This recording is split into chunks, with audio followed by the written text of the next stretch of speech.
Bonjour humains! Aujourd'hui, on va vous expliquer pourquoi jouer aux jeux vidéo, c'est politique.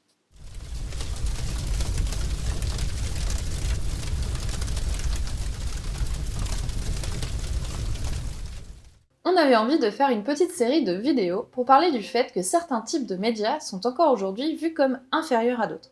Certains types d'œuvres seraient seulement pour les enfants, creux ou même des trucs débiles pour certains.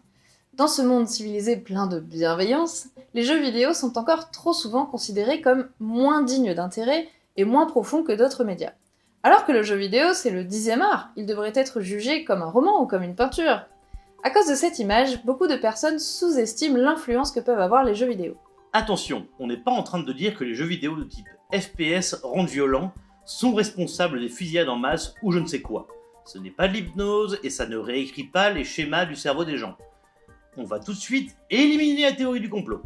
Par contre, dire que les jeux vidéo n'apportent rien à la culture, c'est la preuve qu'on ne s'y est jamais intéressé.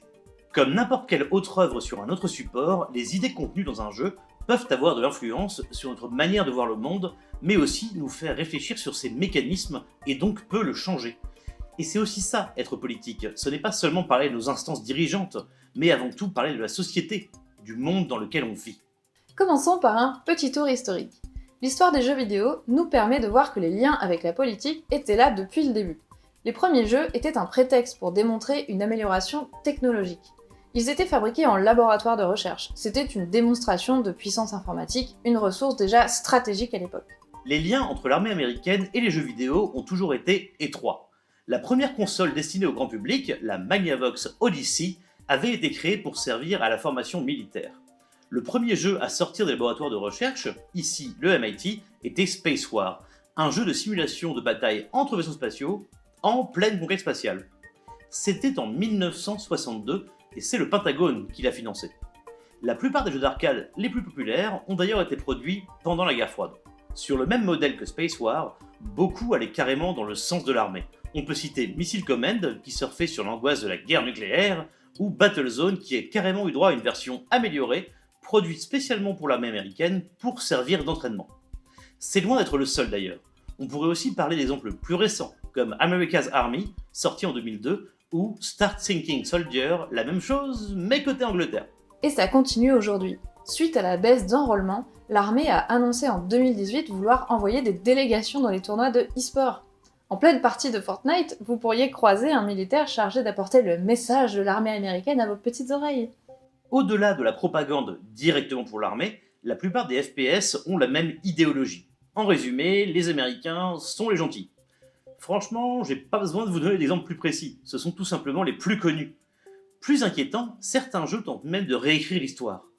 Call of Duty Modern Warfare a été beaucoup critiqué parce qu'il avait attribué à la Russie des crimes de guerre commis par les États-Unis au Moyen-Orient. Bon, on vous parle beaucoup des États-Unis, mais ce ne sont pas les seuls à le faire. D'autres pays ont repris les mêmes pratiques pour essayer de changer le message dominant.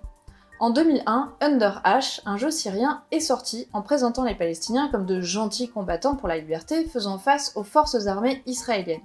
En 2011, c'est le gouvernement chinois qui a créé Glorious Mission, un jeu du genre Call of Duty, dans lequel les ennemis ont des uniformes des États-Unis. On a beaucoup parlé des jeux de guerre parce que ce sont les exemples les plus évidents.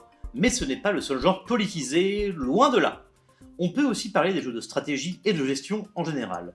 Le système de jeu se ressemble pour les plus connus. Prenons par exemple le cas de Civilisation. On gagne en établissant sa domination sur d'autres civilisations. Ça peut être une domination militaire, religieuse, culturelle ou scientifique. On ne gagne pas en faisant avancer les conditions de vie pour l'être humain. On gagne en exterminant toute différence. Une bien belle démonstration d'impérialisme en somme. En ce qui concerne les jeux de gestion, bon, là il n'y a pas 36 manières de le dire, on gagne en suivant les préceptes du capitalisme. Si on prend l'exemple de SimCity ou de City Skyline, on a en bonus la promotion d'un style de vie très lié au capitalisme, avec un modèle unique de ville, la mégalopole. Même lorsqu'on ne peut pas parler de propagande, le jeu vidéo est politique, parce qu'il reflète les opinions et l'environnement dans lequel baignent ses créateurs. Dans SimCity, les devs ont dû choisir à quel niveau de taxes les citoyens se rebellent par exemple. C'est un choix politique. Quand les Sims ajoutent un add-on sur l'écologie, ils font le choix de tout faire reposer sur les épaules des citoyens. Il faudrait d'ailleurs plutôt dire des consommateurs, et pas dans celle des corporations. Ils auraient pu faire des aspirations activistes par exemple, au lieu de proposer un aspirateur à déchets. Mais non, là encore, la solution se trouve dans le capitalisme.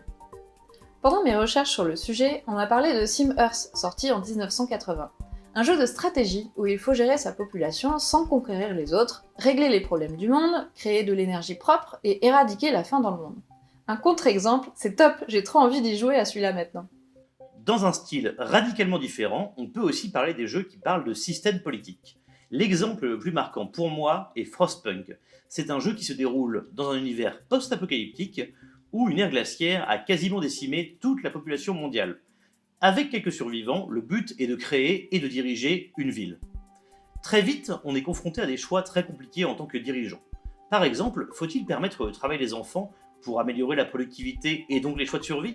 Faut-il couper la soupe avec de la sueur lorsque les rations diminuent trop vite ? Clairement, c'est un des meilleurs exemples de comment un jeu peut faire réellement réfléchir sur la nature humaine et sur le pouvoir. Éviter la dictature y est très compliqué. Le jeu vous met face à des situations morales complexes pour faire réfléchir sur la notion de liberté, notre rapport à nos dirigeants et nos priorités. Face à la peur, la population accepte plus de lois liberticides, ce qui est un terrain glissant. Une leçon dont on ferait bien de se souvenir ces temps-ci. N'est-ce pas Gérald ? A l'inverse des jeux de gestion cités plus tôt, on a heureusement aussi des jeux qui dénoncent le capitalisme de manière aussi marquante que Frostpunk. La saga Fallout nous plonge aussi dans un univers post-apocalyptique. 200 ans après un conflit nucléaire qui a ravagé la planète, les survivants parcourent le Wasteland. Si les nations n'ont pas survécu, les marques, oui. On trouve partout des publicités pour la marque Nuka-Cola. La marque est tellement omniprésente que les capsules de bouteilles de Nuka-Cola sont devenues la monnaie du Wasteland. On y retrouve aussi des produits et des publicités de la société Voltec qui, avant l'apocalypse, vantait les mérites de ses abris anti-atomiques. Ah, le capitalisme, c'est vraiment très sympathique. D'ailleurs, certains des créateurs de Fallout ont fondé leur propre studio de développement et ont sorti un jeu qui nous intéresse aussi. Dans The Outer Worlds, on découvre un système stellaire qui a été colonisé depuis la Terre, mais pas par les gouvernements, mais bien par d'immenses corporations. Les colons n'y sont pas libres, mais tous liés à différentes entreprises par des contrats et de lourdes dettes qui les empêchent de faire leurs propres choix. Et on vous propose d'incarner la variable imprévue, un héros ou une héroïne qui n'est pas lié aux corporations et qui pourra faire ses choix pour tout faire péter. Ce qui est intéressant, c'est qu'au-delà de ces jeux qui sont de toute évidence très politisés, d'autres jeux le sont tout autant, mais plus discrètement. Même un jeu aussi inoffensif que Stardew Valley a un cadre très politique. Au début du jeu, on incarne un personnage à qui son grand-père mourant donne une lettre, en lui disant de l'ouvrir lorsqu'il sera lassé du monde moderne. On voit ensuite notre personnage péter un câble au milieu d'un open space ultra déprimant, puis découvrir que son grand-père lui a légué une ferme dans un village loin de tout. Lorsqu'on s'installe à la ferme, on découvre que l'épicier local est mis en difficulté par la présence du supermarché Joja. Un des choix importants du jeu est de prendre un abonnement à Joja, ou alors de refuser et de reconstruire à la place le centre communautaire pour contrer l'omniprésence de l'entreprise, qui rappelle très fortement Amazon. Ne choisissez pas Amazon, les enfants. It's a trap! Mais être politique, ce n'est pas seulement parler des organisations dirigeantes. Comme le dit le titre de cette série, tout est politique. Et aujourd'hui, la diversité est un sujet central dans l'actualité politique. Même si la plupart du temps, c'est pour dire de la merde. Beaucoup de jeux sont encore mauvais élèves sur la question. Par exemple, comme dans plein d'œuvres sur d'autres médias, les Arabes sont souvent présentés comme les méchants par défaut dans les FPS. La plupart du temps, dans le rôle super valorisant de terroristes ou d'extrémistes. Je pourrais tous vous les citer, mais au hasard, disons Modern Warfare, Battlefield ou Counter-Strike. Parfois, on peut avoir un arabe sympa, mais alors il doit être un genre de bédouin qui vit sous une tente en plein désert, comme dans Uncharted 3. Du côté féminin, c'est pas beaucoup mieux parce qu'elles sont souvent soit en arrière-plan sous un voile dans les FPS, soit carrément en mode danseuse exotique. Dans Civilisation, c'est par contre bien géré, puisque les dirigeants qu'on peut incarner sont issus de beaucoup de civilisations différentes, tout comme on peut le faire dans Age of Empires d'ailleurs. On retrouve par exemple l'Arabie avec Saladin ou les Ottomans avec Soliman Ier. La parité est aussi bien respectée, ce qui est assez rare pour être souligné. Quelque chose d'aussi évident que de pouvoir jouer un personnage féminin est encore parfois compliqué dans le domaine des jeux vidéo, en ce qui concerne les jeux des plus gros studios en tout cas.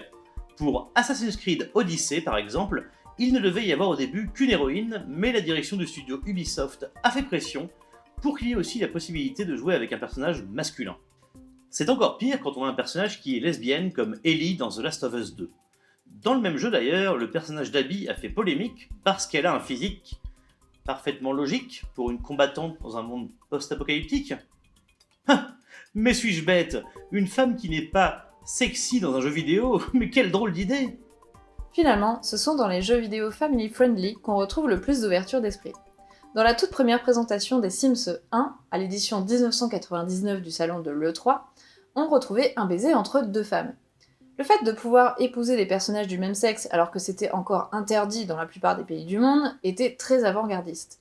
Depuis, Animal Crossing a fait mieux, puisqu'on peut choisir son pronom et que les vêtements sont unisexes, ce qui permet d'offrir des robes à tout le monde, et ça c'est génial.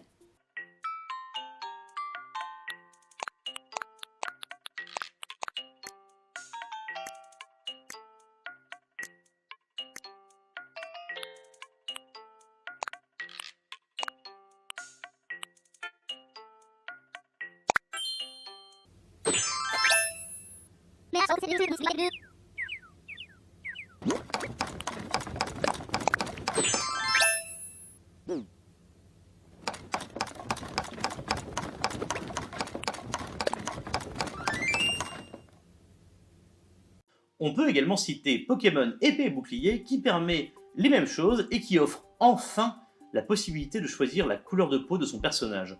Parce que c'est important que tout le monde puisse jouer avec un avatar qui lui ressemble. Ah, si seulement les autres poids lourds de l'industrie pouvaient s'inspirer un peu plus d'Animal Crossing et de Pokémon, le monde serait bien plus beau. On pourrait continuer à en parler pendant des heures, mais on va s'arrêter là. Je pense que c'est assez pour vous permettre de convaincre Tati Daniel qui veut que ses gosses arrêtent de s'abrutir devant leur console. Mais aussi pour vous donner envie d'aller creuser le sujet si vous le découvrez. Ce qui nous importait avec cette vidéo, c'était évidemment de montrer que le jeu vidéo est un genre bien plus profond que ceux qui n'y connaissent pas grand chose le pensent.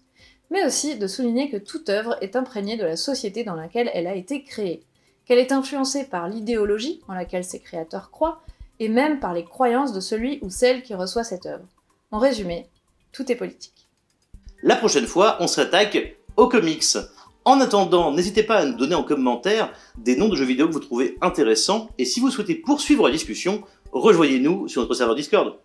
Et n'hésitez pas à venir nous voir jouer aux jeux vidéo sur notre chaîne Twitch. On mettra les liens en description. Allez, Salut les nerds! Onusule les dodos politiques. Franchement, c'est nickel. Quelle indignité! Yoshi, tu dis bonjour à la caméra? Oui, monte ton petit trou de balle. Non. Oh non. Laisse-le garder sa Tu veux montrer dignité, ton petit bout rouge? potentiellement. Oh, Excuse-moi, un bruit de paix quand tu dis capitalisme ou impérialisme, ça peut te marrer. c'est vrai.